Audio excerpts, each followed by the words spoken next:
Gumagamit? Oo. Hindi ako tumitigil gumamit. Gumagamit ako araw-araw. Pagising ko hanggang matulog ako, kahit tumatay ako, gumagamit ako. Sinabi mo hindi ka daw pwedeng huliin dahil anong dahilan? Bakit? Because under the law, ha?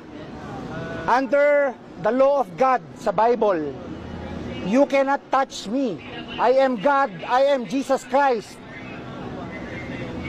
You're the Son of God?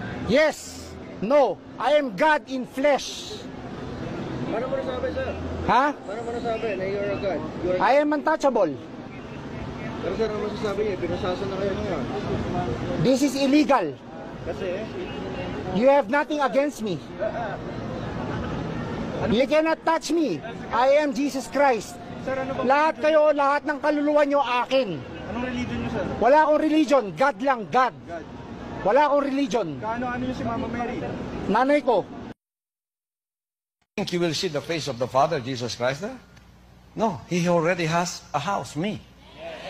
I'll ask you the same. You will face me. The same face. Ang Ama nasa loob ko, ako ang kanyang mukha. Uy, sana all.